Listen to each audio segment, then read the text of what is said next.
Top 5 recommended servants for year 2022. English server.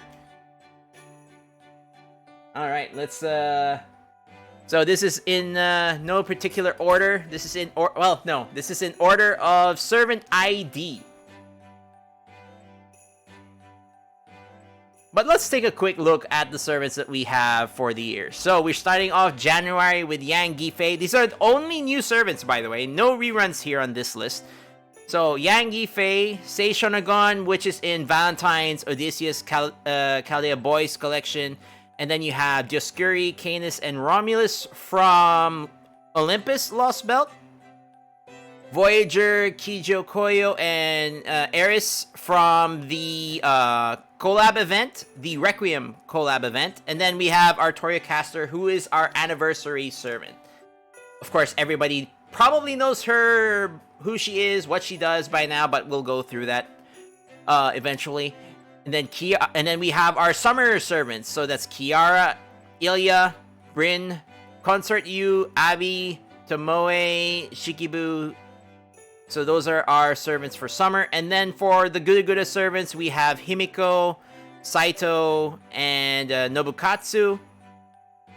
And then for the Imaginary Scramble event, which is in October, I think, we have Van Gogh and Nemo.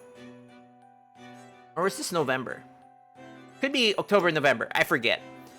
And then for LB 5.5, we have Ashiya Doman, Watanabe Tsuna, and Ibuki Doji. And then to end the year, we have Vitra and Santa Carna. Santa Carna is on the next page, but I won't bother transferring to the next page. So, for my top 5 recommended, who would I pick? This is my personal list, so, you know, if you have your own top 5 that you're looking forward to next year, you know, you can always leave it in the comment section of this video. Speaking of which, you know, feel free to like, comment, subscribe in this video if you enjoy my content. Anyways, so my first pick would be Yang Guifei. Yang Guifei is a 5-star foreigner. She has a very interesting kit. It plays around with the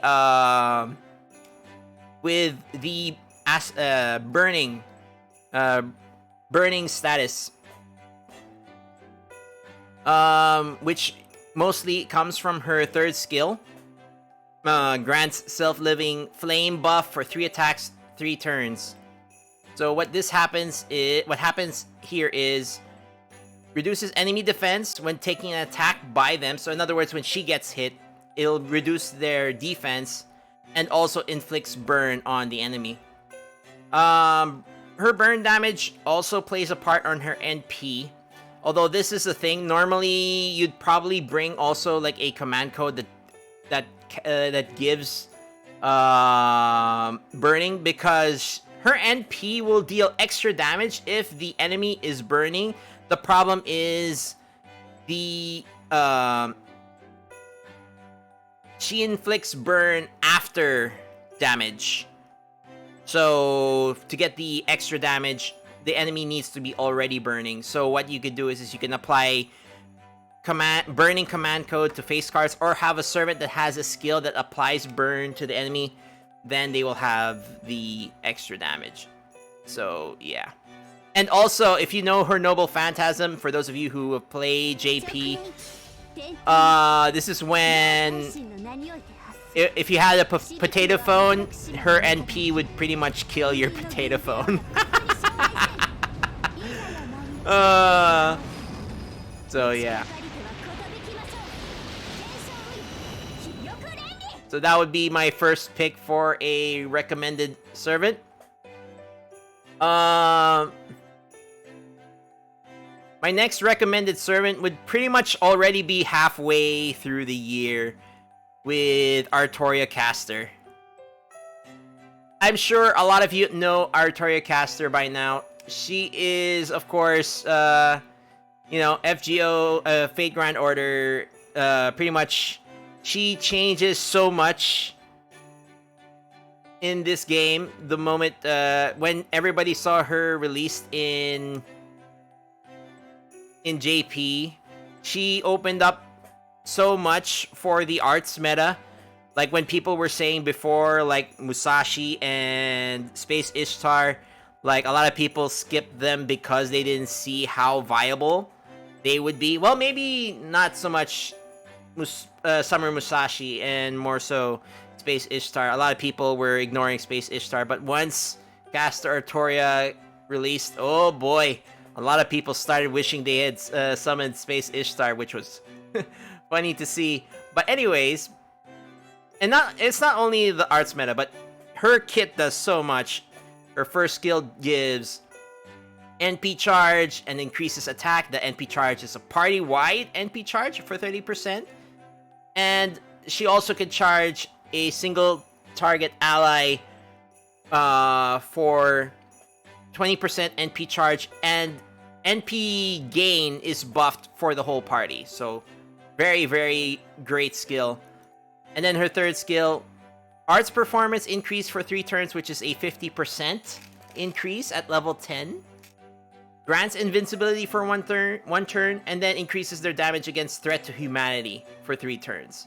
So it's a really, really good skill for arts looping. So pretty much all these 3 skills make arts looping so much easier, so much more powerful than it was before. And then if you are gonna, and not only does she do well in farming content, in challenge content she does very well because of her NP. Her NP is pretty much anti-purge defense stack, or what we prefer to call it is true invulnerability. And this basically blocks one attack for 3 turns. And depending on the overcharge, it increases the number of attacks it can block. The only time that, you know, this true invulnerability will fail is if the enemy has defense buff removal before damage. So yeah. You know, like if there was if you had to pick one servant for next year, this would be my top recommendation, pretty much. And then, you know, while I love all the summer servants, and you know, Kiara has a great summon animation, I wouldn't really recommend summoning any of the summer servants. And I would just wait all the way till Guda Guda for Himiko. And the reason why I think Himiko is a really, really good character is because of what she brings to Buster gameplay. While a lot of it can be for herself, but when you see her first skill, grants party 8 crit stars regeneration buff every turn for 3 turns. While 8 crit stars doesn't sound like much, it's to the whole party. So basically, 3 of your characters will have this crit star regen buff. So that means a total of 24 crit stars. Her second skill also grants own Buster performance for 3 turns. And it increases damage against demonic for 3 turns. So she can, you know, hit really good with her Buster card. She has 2. Oh, she is a 5-star ruler, by the way. 5-star ruler. And then she has a 50% NP charge, increases critical star absorption for Buster cards, and critical damage for Buster cards for 1 turn. So you can see here, her skill set makes her a really, really high Buster crit damage servant. But I feel like what makes her a more party, she's not necessarily a selfish unit, because her NP also can help with party's Buster performance for 3 turns, and that is a 50% buff for party performance. And then she has also a overcharge party's NP by 2 stages. That's 2 stages for 1 time in 3 turns. So imagine you bring her and caster Artoria. I mean, that's a really weird matchup, but regardless, by having Himiko cast her NP first, then caster Artoria's NP second, since caster Artoria already has her overcharge from being second at 200%, these additional 2 stages means we'll bring it to 400%. In other words, caster Artoria's NP will give you 4 stacks of true invulnerability, which is damn powerful. And then also her Himiko's overcharge effect increases party damage for 3 turns. So that's I mean, even at level 1 overcharge, that's still 50%. So that's great. If you can give a lot of buster performance. So if you like bring Orion or Jolter to the field and have Himiko pop her buff, and then you have an Orion and Jolter face card right after, that's gonna do so much buster crit damage. And also I would have to say her NP looks great as well.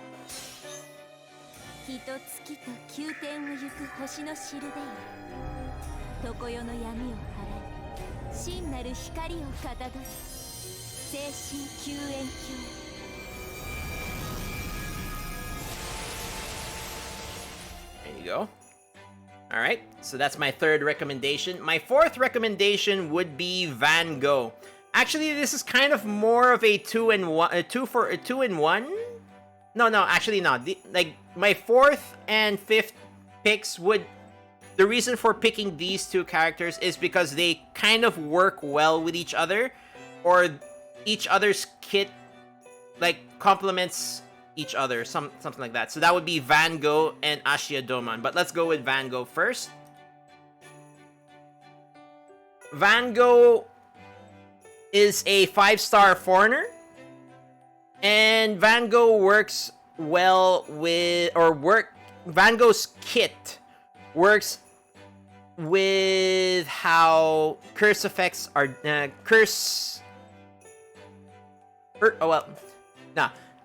Gogh's kit is affected or efficient depending on how you're able to apply curse to your party and to your enemy party.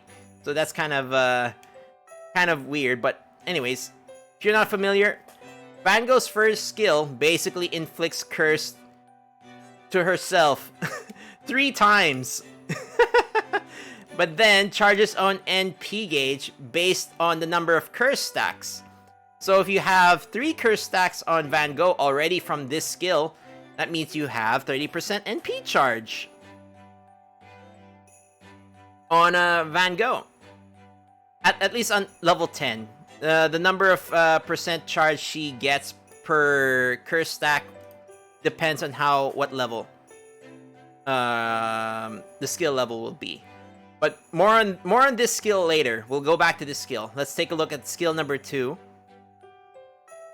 150% to reduce all enemies' defense, reduces their quick resistance, grants party evasion, recovers HP, party's HP 300 every turn for 5 turns, and then 500% chance to inflict curse for 10 turns to the party.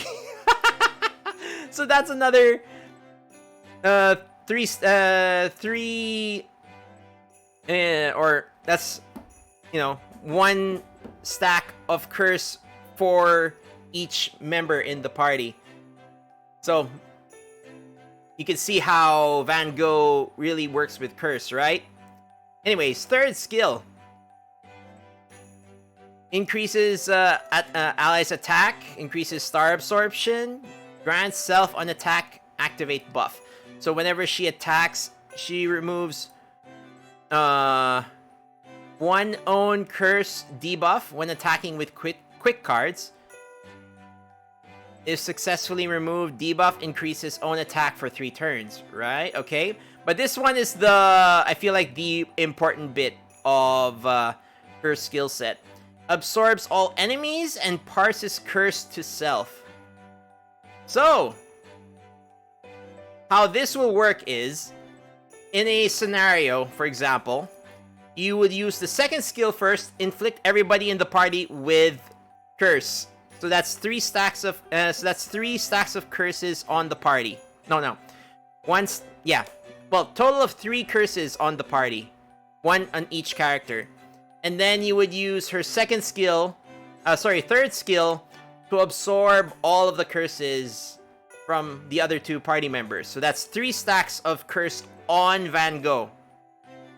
And then you would use the first skill to inflict 3 more stacks of curse, and then charge NP based on the number of stacks of curse she has. So she has a 60% charge just for her skills alone.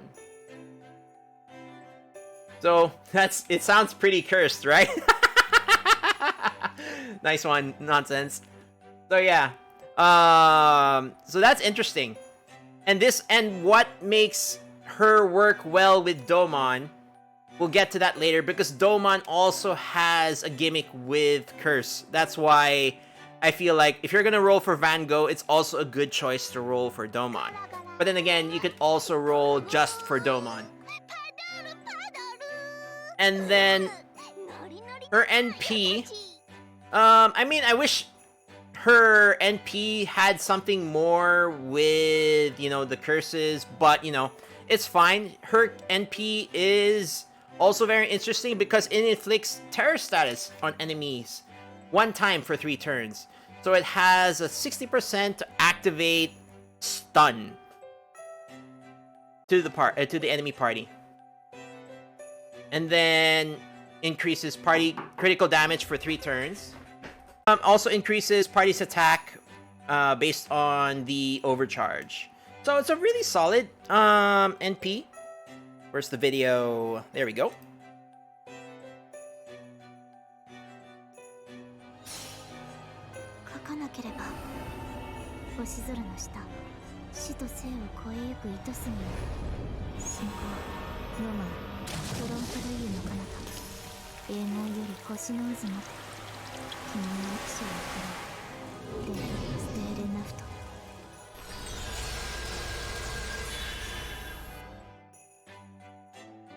Alright, so yeah, that's Van Gogh. Now we will go to my last recommendation for 2022, Ashiya Doman. He is a alter ego, 5-star, limited. He appears during the Lost Belt 5.5 banner. And then this is why he works well with Van Gogh. As his first skill, it does a whole bunch of stuff. Basically reduces enemies' attack, defense, inflicts terror status.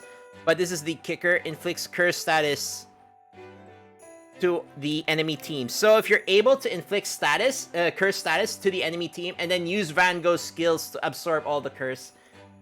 So essentially Van Gogh has a 90% NP charge at this point. And then if you go with the second skill, grant self gut status, increases critical damage of allies with evil alignment and chaotic alignment. Guess who's also chaotic evil?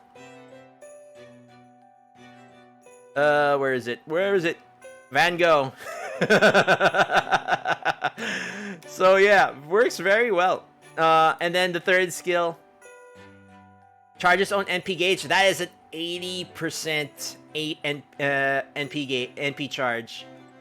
That's really, really good. And then increases attack of allies with evil alignment and chaotic alignment. Oh, Van Gogh! So yeah, and then inflicts curse for 5 turns to all enemies.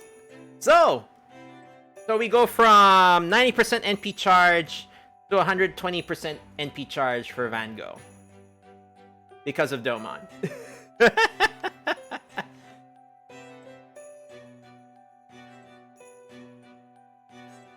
And then if we go to his NP, deals damage to all enemies, inflicts curse status with 1000 damage for 5 turns to all enemies. So if it doesn't kill the enemy by this point, You can wait for Van Gogh for another turn, and she'll have 150% NP charge. And then has a 120% insta chance to kill them. Oh, and this insta chance is after damage. So Doman can pretty much quick loop. Pretty much.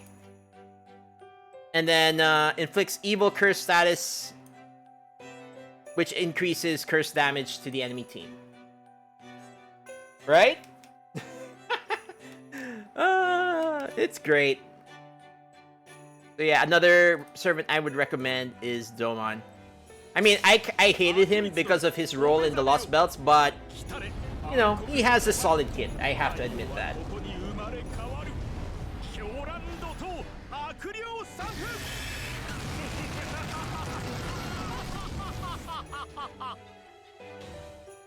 But yeah, I hope you guys enjoyed that. That is my top 5 recommended servants to save for in 2022.